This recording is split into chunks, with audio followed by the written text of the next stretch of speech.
na sa tuwing tayo dadalo ng simbang gabi sa ating mga simbahan at mga parokya, kailangan nating mag-reflect muna kung sino ba talaga yung pinunta mo sa simbahan, or sino ba dapat yung iniisip mo sa tuwing dumadalo ka ng simbang gabi. Kasi Brother Chris, no? Hindi tayo pumupunta sa simbahan para makipagkwentuhan, Yes, makipagkamustahan sa ating mga kumare at sa ating mga classmates, sa ating mga kabarkada ng noon mo lang nakita nung nagsimba ka ng simbang gabi, no? Kasi meron talaga na, ngayon lang tayo nagkita, no? Tapos tuloy-tuloy na ang kwentuhan sa gitna ng misa, nagkukwentuhan, habang nag-homily, nagkukwentuhan. Hindi na maputol-putol. Kaya, ang S pala ay para sa kung sino ang ating rason. Yes. Sino ang ating pinunta sa simbahan para dumalo ng simbang gabi. Kasi kapag alam mo ang reason kung bakit ka dumadalo sa simbang gabi, malalaman mo na yung sino yung pinunta mo doon, at malalaman mo na ang sino na yan is ang Panginoong Hesukristo. Oo, kasi minsan talaga, Brother Chris, no, hindi maiwasan. May mga kapatid tayo sa pananampalataya na pupunta sa simbang gabi, mag-uumpisa ng simbang gabi, tapos pag nag-start na yung homily, lalabas. Tapos kakain sa labas, sightseeing ng Christmas lights sa plaza, tapos babalik kapag bumalik na yung order ng mass, no? So, dapat pala, kapag pumasok ka sa simbahan para dadalo ka ng simbang gabi, manatili sa loob ng simbahan hanggat maaari, no? At, syempre, lalabas ka kapag iihi ka, kailangan mo talaga yun. At, yun nga, tandaan natin ang ating S, kung sino ang ating ipinunta sa simbahan, at, pwede din na, sino bang ipinagdadasal natin, no? Brother Chris, sino bang pinagdadasal natin kung bakit tayo pumupunta sa simbahan para magsimba? It may either yung mga mahal mo sa buhay, mga kaibigan mo, mga taong may galit sa iyo, at yung may mga taong nakagalitan mo, or yung mga taong humihingi ng mga panalangin sa iyo. Oo, kasi diyan natin sasabihin, diyan natin i-focus ang ating sarili sa ating mga hinihingi sa Panginoon. Yes. At hindi dapat natin gawin yung mindset natin na kapag natapos lang natin yung 9 masses ng simbang gabi, ay matutupad ang ating hiling.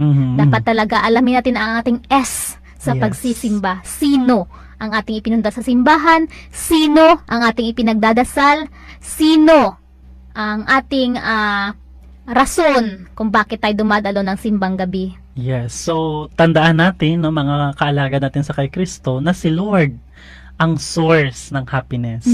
Si Lord ang source ng lahat ng mga biyaya at blessings natin. Kaya dapat lang na kapag dumadalo tayo sa misa, dapat lang na si Lord yung nasa isip at puso natin habang tayo dumadalo sa misa, at active na nakikipagsabayan sa pari at sa lahat ng mga activities while nagamisa ang ating pari. So, kasi ang sabi dito sa Matthew chapter 6 verse 33, ngunit higit sa lahat ay bigyang halaga ninyo ang kaharian ng Diyos at ang pamumuhay ng ayon sa kanyang kalooban, at ibibigay niya sa inyo ang lahat ng mga bagay na ito.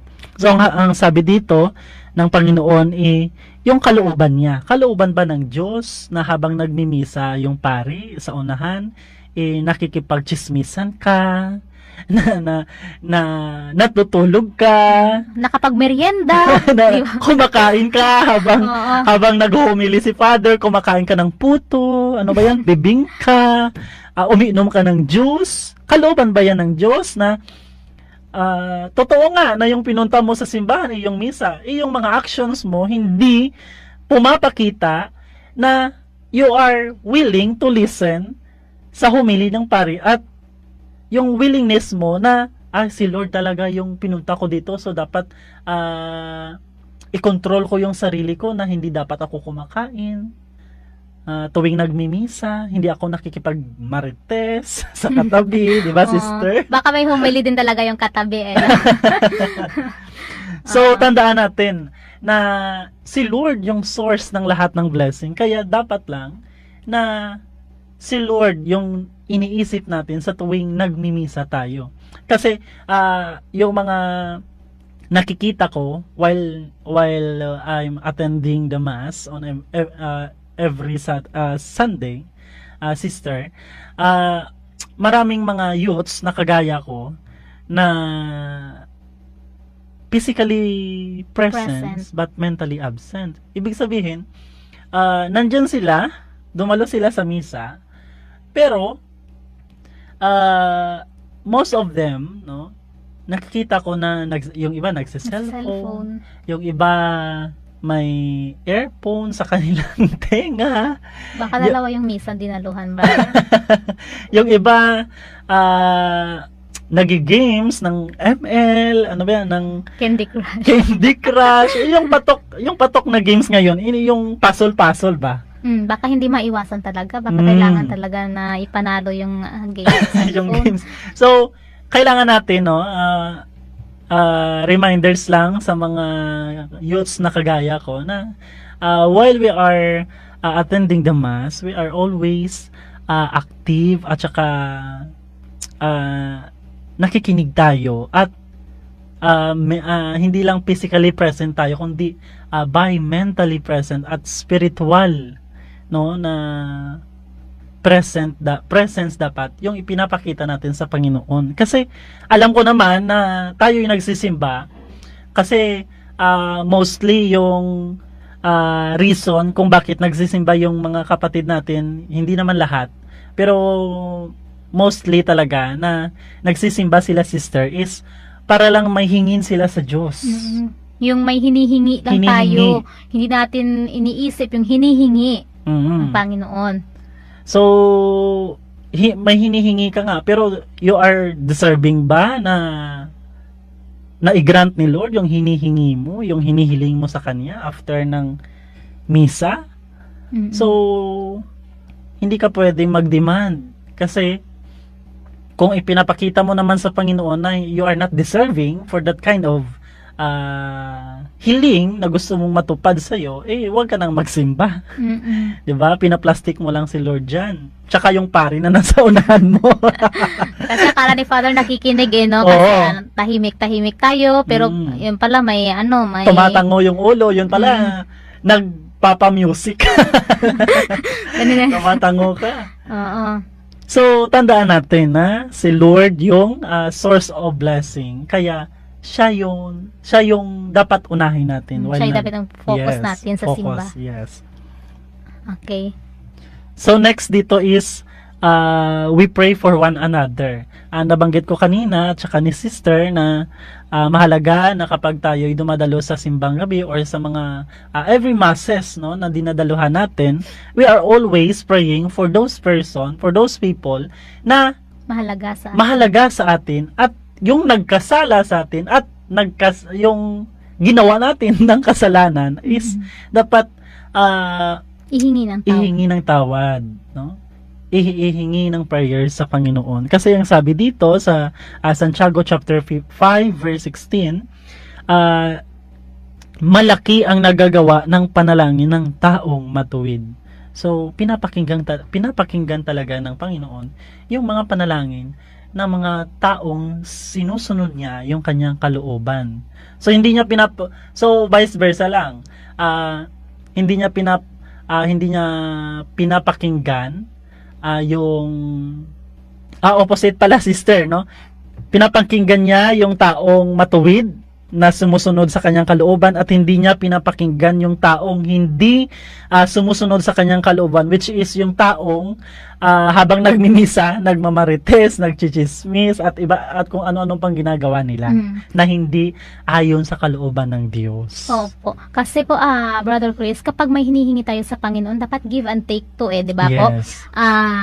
Hindi tayo yung puro take lang tayo. Dapat may give din tayo. Yes. Mayroon pa ba, Brother Chris? So, next is yung ang sunod na letter sa simba is I. So, ibig sabihin, ibigay. O, you give. Mm. Diba?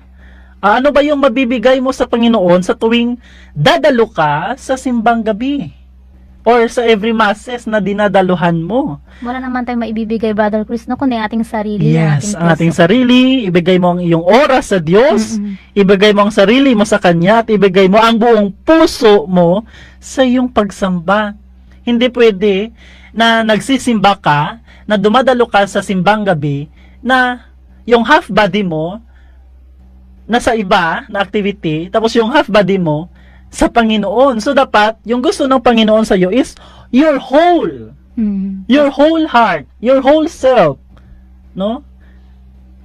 Kasi, Brother Chris, no? Mayroon talaga kasi, minsan nagsisimba tayo, pero yung isip natin nandun sa mga trabaho natin. Yes, Tapos, oo. yung deadlines, yung Mm. mga, sa mga estudyante natin, no? Nagsisimba, pero yung isip, nagre-review. Nagre-review, may Hindi iba yung maiwasan. iniisip, no? Mhm. Kahit na ako na, kung minsan, pero hinihingan ko talaga ng tawad sa Panginoon. And Hindi naman maiwasan.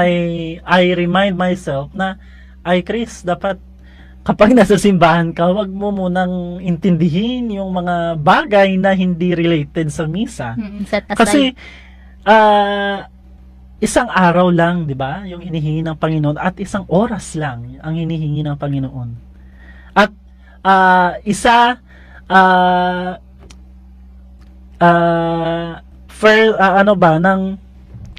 sometimes lang, no, sa aton nga life, sa ating mga buhay, yung pagsisimba natin sa simbang gabi. So, ang sabi dito, no, sabi sa unang Pedro chapter 5 verse 7, ipagkatiwala ninyo sa kanya ang inyong mga alalahanin sa buhay sapagkat siya ay nagmamalasakit sa inyo.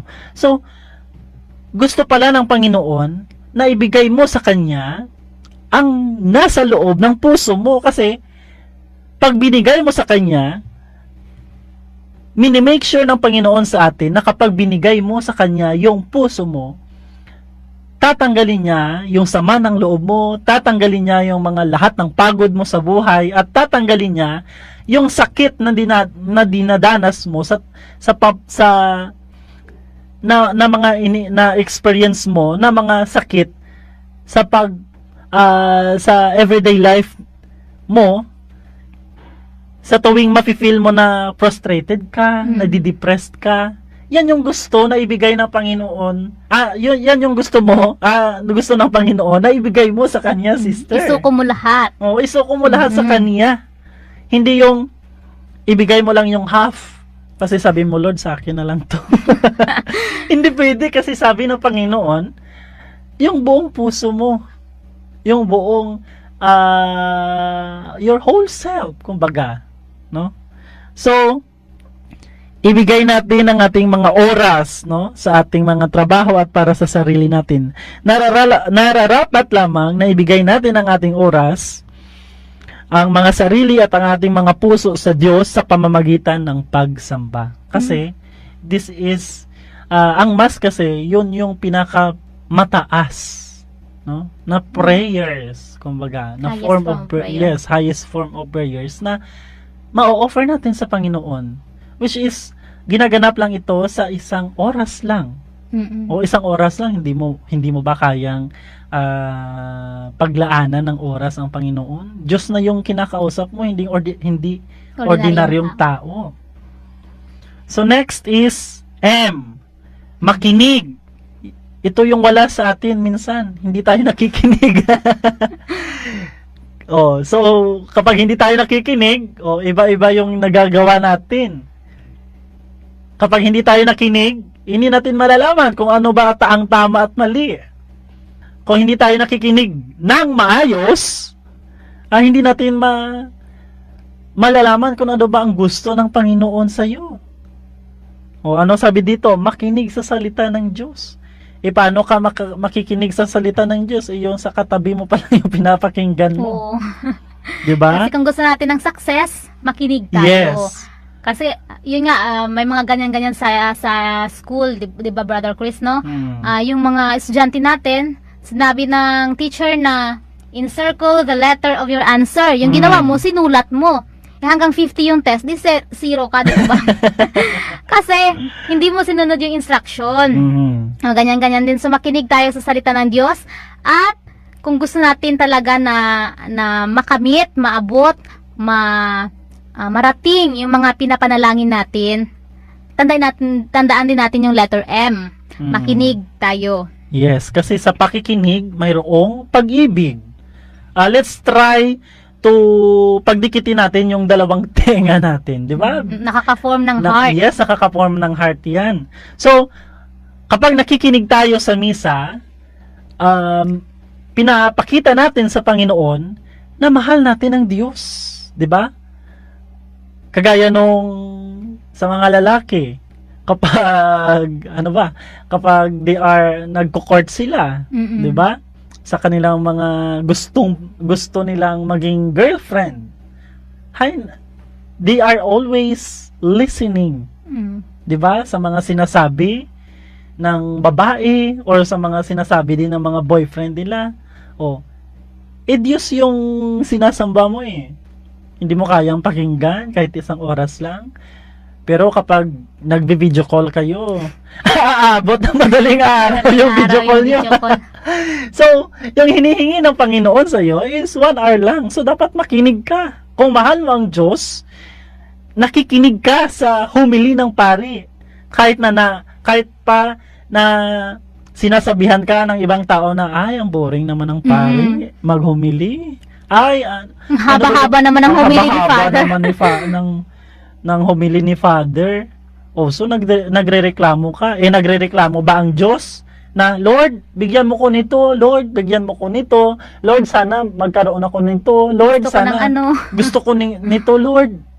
Nagreklamo ba ang Diyos na panay, palagi kang humihingi sa Kanya, palagi kang nagdidemand sa Kanya, ng mga blessings na gusto mong angkinin, na gusto mong angkinin, or something like ma-fulfill yung wishes mo after 9 novena masses na dinadaluhan mo. So hindi ganoon, mga brothers and sisters. Dapat kung mahal natin ang Panginoon, makinig tayo sa humili ng pari, kasi hindi ka sabi na naniniwala ka sa Diyos at may pananampalataya ka kung hindi mo narinig ang mga words ng ating Panginoon, which is ang sabi dito sa Roma chapter 10 verse 17, kaya't ang pananampalataya ay bunga ng pakikinig, at ang pakikinig naman ay bunga ng pangangaral tungkol kay Kristo. So, how would you know Jesus Christ, di ba, sister? Paano mo makikilala si Kristo if you are not listening to the homily sang pari? Di ba? Yung nakumpleto mo nga, Brother Chris, yung 9 masses ng simbang gabi, pero wala ka namang naintindihan sa simula day 1 hanggang day 9, no? Yes, oo. So, kailangan na makinig, no? At isa puso, at isa gawa yung mga napakinggan mo. Kasi sabi dito ng Panginoon, no? Sabi dito sa Roma chapter 10 verse 17, yung faith mo, magkakaroon ka ng faith kapag nakikinig ka sa good news ng Panginoon, sa word ng Panginoon, di ba? Kasi may kakilala kasi ako, Brother Chris, no, na kaya siya lumipat sa ibang pananampalataya kasi doon daw narinig niya yung binabasa yung gospel, gumagamit ng Biblia, hindi niya daw naranasan sa Katoliko yun, di po ba? So, pero kung iisipin mo, bawat misa na dinadaluhan, nagbabasa talaga ng Biblia ang pare. Yes, kasi yung gospel, yung readings, nasa Biblia. Kaya hindi po rason na kaya tayo lilipat dahil hindi natin narinig ang salita ng Diyos sa simbahan, baka hindi lang po tayo nakikinig talaga. Baka siguro na sabi niya yan, sister, kasi yung relihiyon na pinasukan niya, may banda-banda, Masaya. masaya. Actually, no, mga brothers and sisters in Christ, masaya talaga sa kanila. Masaya. Kasi, ako nung una, bago ako naging, naging Katoliko, meron akong sinasalihan na relihiyon. Hindi ko lang sasabihin, no? Mapapasayaw ka talaga, mafe-feel mo talaga si Lord kasi yung mga kanta nila, yun yung nagmo-mold sa heart mo para i-touch ka. Big sabihin, emotional talaga Emotional siya. talaga na something like, nafe-feel ko talaga si Lord kasi lumuluha ako.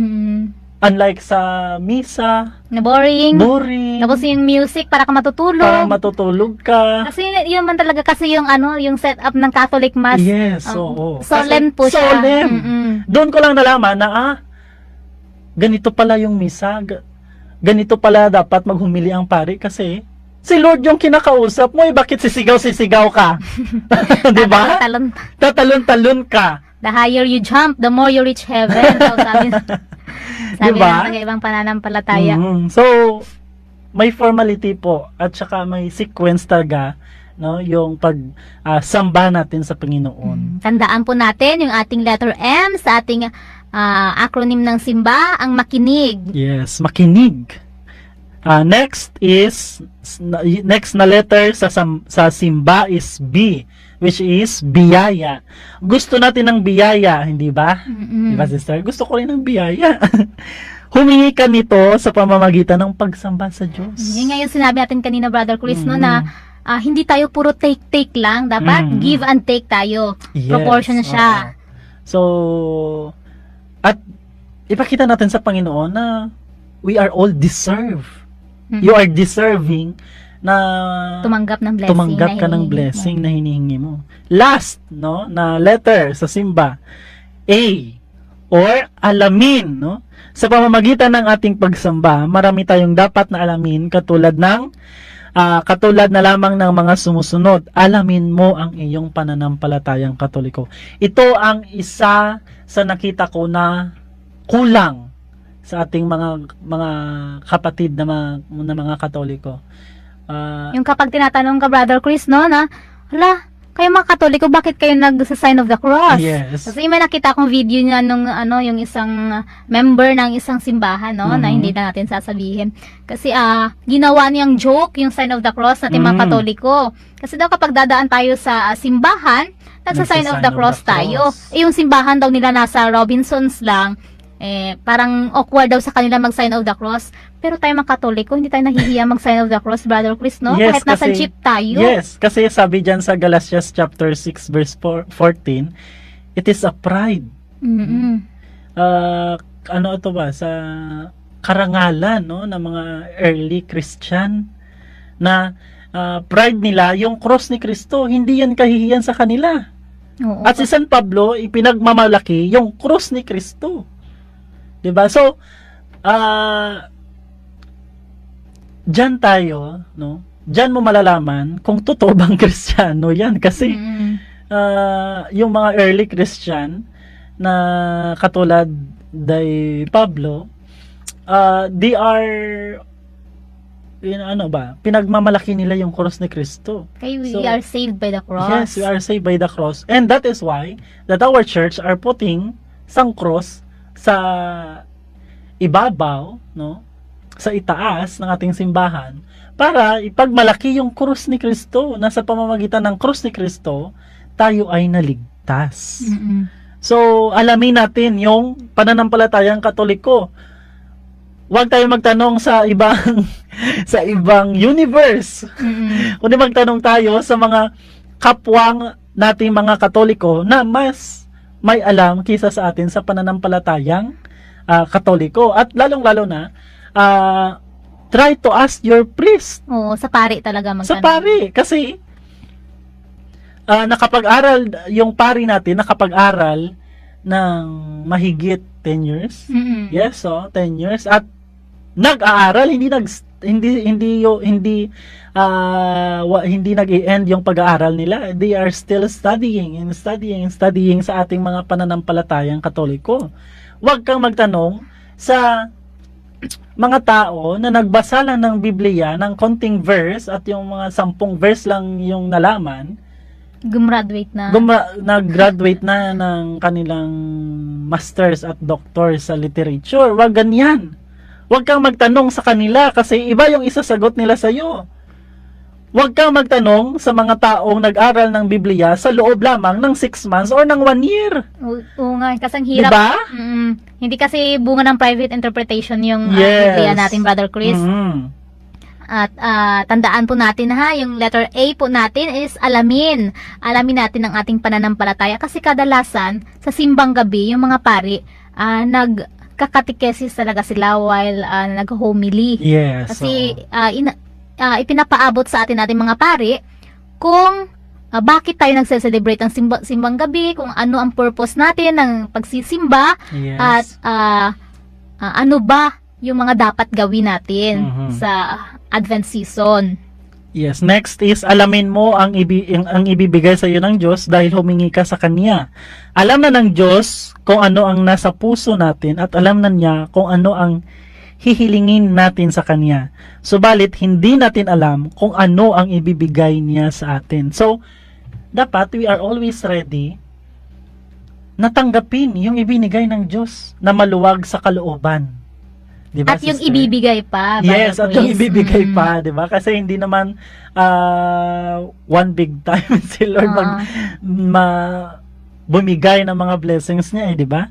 So, ang pakikinig ay sa pakikinig, ito yung binibigyan tayo ng chance upang matuto ng mga marami, no? Marami tayong matutunan about sa ating Catholic faith at sa ating mga pananampalatayang Katoliko, which is kung bakit tayo nagsa-sign of the cross, that is the basic. Kung bakit ba may mga nagro-rosary, bakit ba may ribolto tayo, bakit ba pinapahalaga natin si Birheng Maria, si Mama Mary, at bakit ba saan ba galing yung Biblia, sino bang nag-compile. So, in that way, sa pakikinig, no, sa ating mga pari, at sa mga taong nakapag-aral, no, na mga kapatid nating mga Katoliko ng malalim sa literature, sa sacred scripture, dito natin matututunan na ang pagiging Katoliko natin is it is traced by the time, which is sa time ng ating Panginoong Hesukristo. Diba? At napapatuloy po siya sa apostolic succession, Brother Chris. Yes. So, mahalaga na sambahin natin ang Diyos sa kanyang kalooban, sa gusto niya, hindi sa gusto natin. Kaya, yung mga sinasabi nating quote na okay lang na hindi magsamba, at least may Diyos na kinikilala. Oh, how dare you to say that? Diba? Kasi sabi sa Santiago chapter 2 verse 19, si Satanas, kilala niya ang Diyos. Nanginginig pa. Nanginginig siya sa takot sa Diyos at nananampalataya siya sa Diyos, pero ang kulang sa kanya, hindi niya sinasamba ang Diyos. Sa Book of Job nga, Brother Chris, no? Si Satanas nandun pa sa meeting. Diba? So, kung nandun nga si Satanas, bakit hindi tayo nagpupunta sa simbahan? Yes. Always present si Taning kahit saan. Kaya that is why, sister, kapag tinatanong tayo na bakit tayo nagsa-sign of the cross, kasi parang pangtaboy ng mga masasamang espiritu kasi si Satan, di ba? Kaya tayo nagsa-sign of the cross sa loob ng simbahan, Brother Chris, no? Kasi kahit saan may mga galamay talaga ang evil spirits. Kaya atin tinataboy. Hindi lang natin alam sa mga walang sa sign of the cross. Yes. Diba? Hindi baka doon nila napunta yun. hindi nila yan natin baka doon napunta. So, yan, no? Yan, mga brothers and sisters, mga kaalagad natin kay Kristo, sambahin natin ang Diyos. Huwag tayong tamad. Kasi, yung mga taong tamad, yan yung sinasabi nila na okay lang na hindi magsimba basta may Diyos na kinikilala. Baka ibang Diyos ang kilala mo. 'Di ba? At hindi ang Diyos na itinuturo ng simbahang Katolika, which is ang true God mismo. At saka meron pang isang quote, sister. Okay lang daw na magsimba sa puno ng saging. May kakilala talaga ako. 'Di ba? Oo, kasi kaya daw hindi siya nagsisimba, Brother Chris. Kasi kahit daw nasa ilalim ka ng puno, kahit saan ka daw nakaharap sa dalawa kaluhod, nandun daw yung Diyos. Nandun daw yung Diyos. Malay mo, baka hindi naman Diyos yung nandoon. Mm. Alam natin yun na ang Diyos ay nasa kahit saan. Yes, so. And everything. Pero ang gusto ng Diyos, no, na simbahin natin siya ayon sa kanyang kalooban, hindi sa ating kalooban mismo. Kasi we are not perfect eh. Kasi pag sinabi natin na ganito ako ganito ako magsimba sa Diyos. Eh di ikaw na yung Diyos, ikaw na yung masusunod. May sarili kang schedule. Oo, may sarili kang schedule, may sarili kang pamaraan sa pagsamba. Hindi ka sumusunod sa gusto ng simbahan na kung paano ba ang way ng pagsamba sa Diyos. So, it is only a reminder, mga kaalagad namin sa kay Kristo, na sa tuwing tayo ay dadalo sa simbang gabi, iwasan talaga natin na yung simbang ligawan, no? Most especially sa mga youths na katulad ko, no? At saka sa katulad din ni sister na dumalo tayo ng misa para sa Panginoong Hesukristo at para hindi tayo dumalo para sa ating Sariling kino-court. interest. Oh yeah, sa sariling interest kumbaga, no? So sana nakakuha kayo ng mga ideya, no? At may natutunan kayo sa aming lesson ngayong gabi, no? Sa ating pathag, 'di ba, sister? Oo, basta tandaan po natin yung acronym ng simba, ang S ay sino? Sino yung ipinunta natin sa simbahan? Mhm. Sino yung rason kung bakit tayo dumadalo ng simbang gabi? Mhm. Ang letter I ay ang ibigay. Ibigay. Ibigay natin ang ating oras sa Diyos habang tayo ay dumadalo sa simba. Yes. At ang letter M, Makinig. Makinig tayo po sa sinasabi ng pare sa homily kasi Mhm. minsan may mga announcements pa po. Mhm. Yung pagkatapos ng ng Holy Communion, lumalabas na sila ng simbahan. Hindi Kasi na may nagmamadali. hindi na pinapabot yung final blessing. Oo, hindi pinapabot yung final blessing, may announcement. Kinabukasan, inilipat pala yung oras ng pagsamba. Ay, hindi ka nakadalo. Hindi na Yes. kompleto yung 9 dawn masses mo. Yes. At ang letter B ay ang biyaya. Biyaya. Kung gusto natin ng biyaya, hingin natin sa Diyos sa pamamagitan ng pagsamba. At ang letter A ay Alamin. alamin natin ang ating pananampalataya at alamin din natin kung ano yung ibibigay ng Diyos sa atin kasi yung may mga hinihingi tayo baka hindi para sa atin kundi para siya sa iba. Amen. So mayroon ka bang ibang Idagdag. dagdag, Brother Chris, sa ating So far, no, yan lamang ang To make his message known is our responsibility. So here we are to pledge our lives to the